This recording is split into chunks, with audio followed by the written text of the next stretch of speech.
In the last episode, we left off with me getting arrested twice.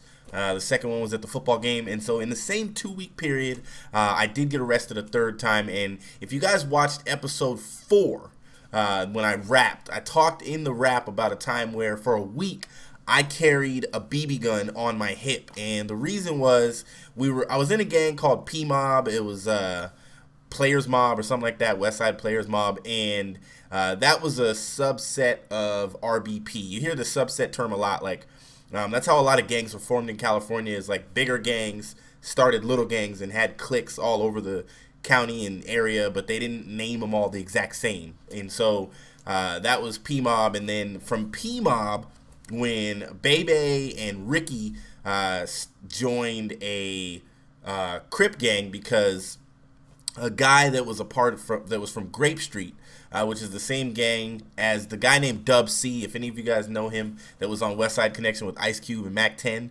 Dub C was in this gang called Grape Street, and this guy was a member of Grape Street. He came down to our school literally. I mean, this dude's nickname was Demon. I mean, this dude was a bad dude. He didn't last more than a month at our school, but in the month he was there, he started a set, you know, that was a subset of Grape Street. You had to get jumped in, all that kind of stuff. And so that was when I became a Crip. And when I was a Crip, I was called Westside BDC was the name of the gang, Blue Devil Crip. And when I was a Crip, you know, you instantly had enemies when you were a Crip because any blood was immediately your enemy. And there were other gangs in the area that weren't Bloods, but that didn't like them. So I had enemies immediately, and this word came out, and I don't remember why the word got out, that for some reason they were after me, like they wanted to jump me or something. I mean, I was the same nice dude that I am today, except I had a blue rag tied around my head. I always sported blue, wore some Dickies that were sagging and some Chucks or something like that.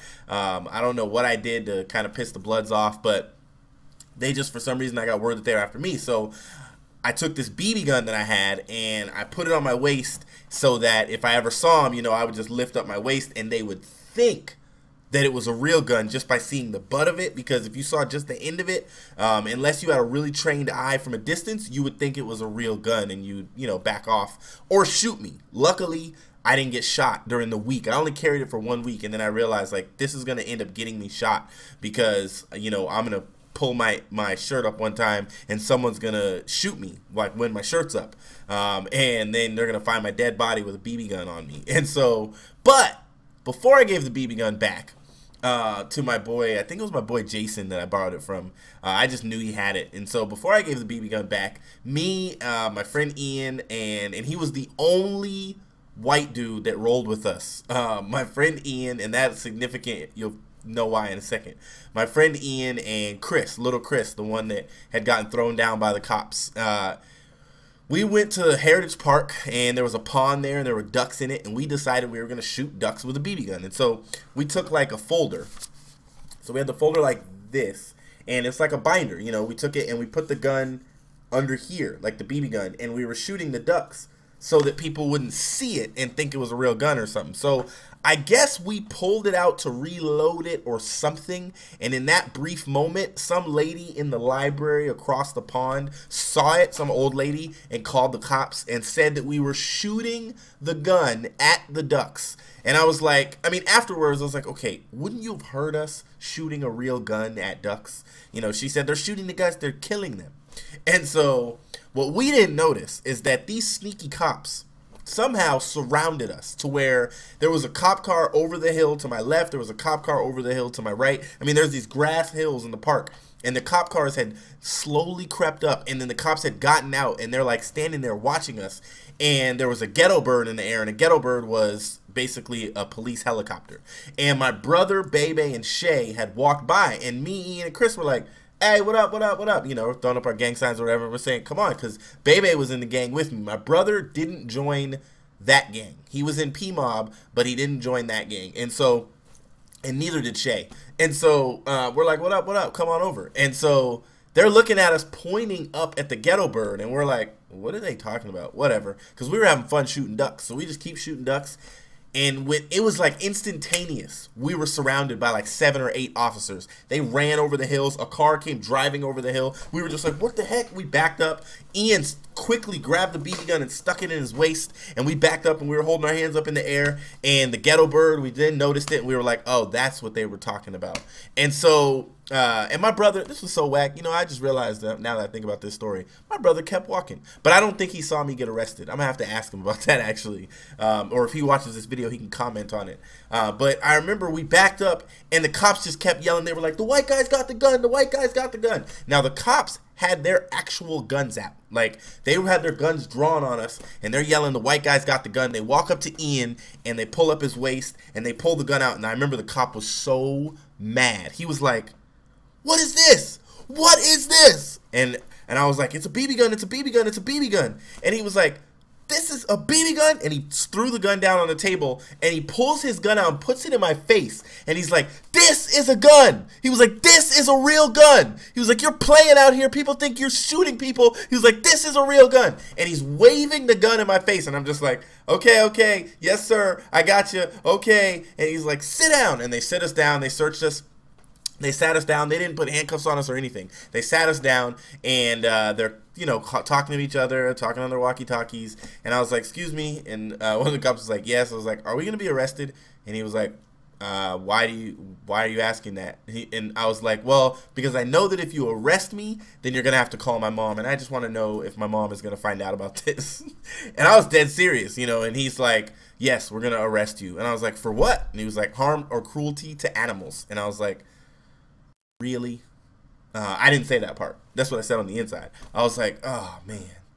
And lo and behold, they arrested us, called my mom. My mom had to come get me from work again from the police station. And then I ended up, now I don't remember how this works, but because of the assault on an officer, they also threw in there like resisting arrest, attempt to something aggressive. I don't know. But I ended up having a total of 6 counts of crime as a minor. And so in California, they have the 3 strikes rule, and that works with, now I don't know if it still has it, but that worked back then with adults or minors. If you were a minor and you got 3 strikes, you got locked up, you went straight to juvie. And so I put on my nicest shirt, my nicest pants. I put, and you know, I was at church at the time, like I told you guys in the last episode, so I wore a nice little cross around my neck, and I brought my smile and my little humble face. And I was, you know, skinny little kid, and I went to court, and they were going to review, the judge was going to review everything, and it was a lady judge. And I remember when we're sitting out there talking to the public defender, she was like, well, all of the stuff for your attempted assault on an officer has been dropped, so you only have 4 counts. And I was like, so that still means I'm going to get locked up. She was like, well, there's always a chance that you won't be. She was like, you know, I noticed that dad is not in the picture. My mom used to hate how people used to use the term dad. They would never say your dad. They would say, I noticed dad isn't in the picture. So mom, is there someone else that Anthony can stay with? And my mom's like, well, I've talked to his uncle, and about him going to live with his uncle in Washington State, in Tacoma, Washington. Now, you know me, I'm thinking I'm hard at this time. I'm like, man, I ain't going to no Washington State, man, that's whack. You know, I use some other verbiage, but I didn't want to go to Washington. You know, at this time in the court, I'm just silent, but I told my mom I didn't want to go live with my uncle. And so the public defender is like, okay, I'll say that to the judge. So before my case, we come up, the lady walks up to the counter, the lady says that the officer involved in the attempted assault on an officer is not here, and the police report has Sharpied all, she showed it to us, it had Sharpie all over it, and I talked to you guys about this already. So they Sharpied all over it. So the judge immediately dropped those 2 counts. She just dropped it. She was like, okay, the count of this and the count of that, they're dropped. Attempted assault on an officer, and roughing the police, or I don't remember what it was called, resisting arrest, we're gonna drop those. So they immediately dropped those, so we're all happy. And I know I kind of already told you guys about that. So I still had 4 counts that I was facing. So she said, you still have a count of petty theft and attempt to sell stolen merchandise or whatever it was, you know. And so I get these 4 counts. Oh, did I even tell you guys about, so I had gotten arrested before the petty theft and the football game. I'd gotten arrested for, I was buying, I'm not even gonna tell you where or what, but basically I was making pipes and selling them, you know.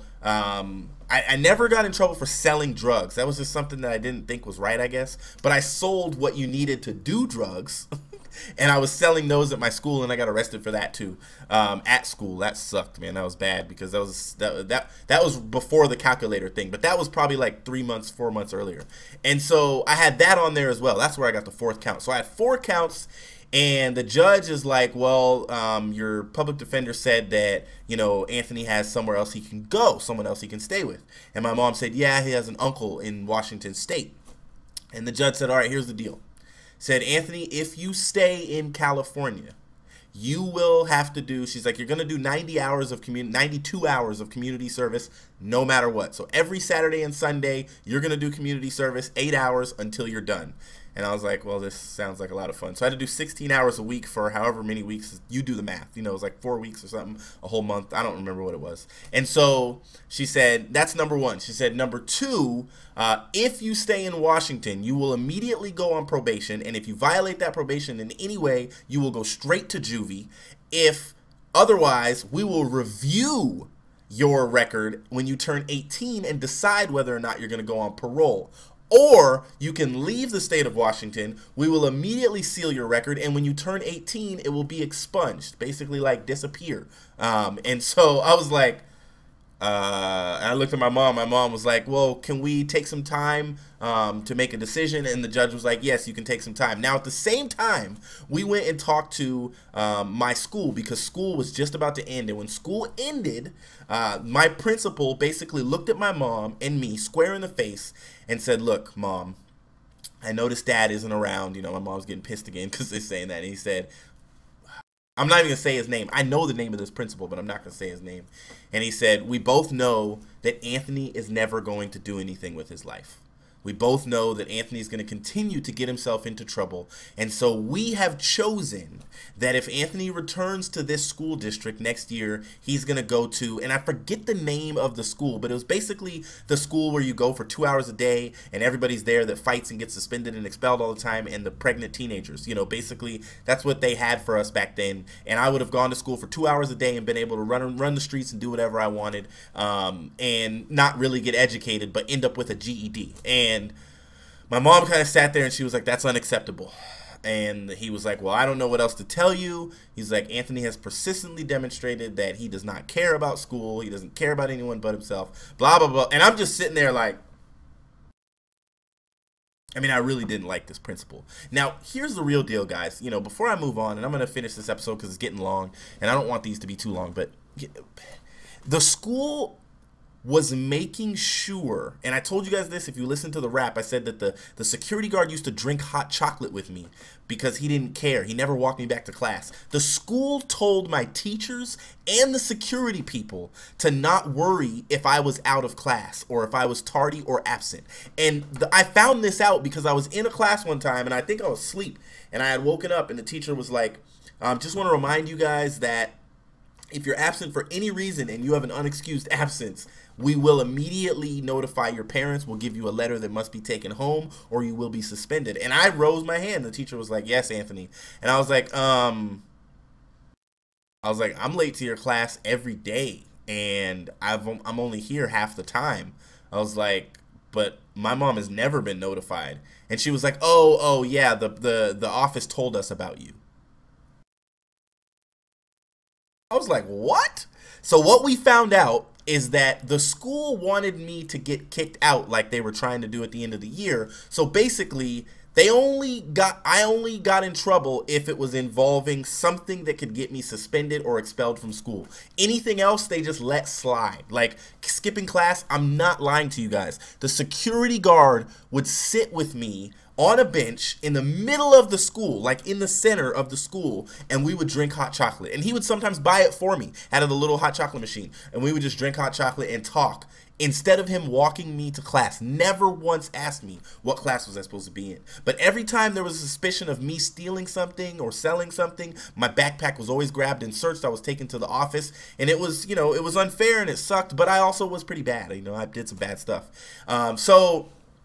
I went to, you know what? I want to tell you this next thing, but I'm going to end this episode. The next episode, we'll talk about summer school, which was the last the last straw for me. I only lived in California for 2 more months, and I've never been back because technically I never got jumped out of my gang. I mean, I technically left California as a Crip. I mean, and just left. And that was in 1996, and I've never been back. So almost 20 years, I've never been back to California. So I'll tell you guys that story in the next episode. Basically, my back was up against the wall, and I had to make a decision to leave California. But my mom was going to let me stay, but I did one more stupid thing that I'll tell you guys about in episode 7. And finally, we'll get to the Washington side of Kingdom Soldier. This is your boy, Kingdom Soldier, and I'll see you in the next video.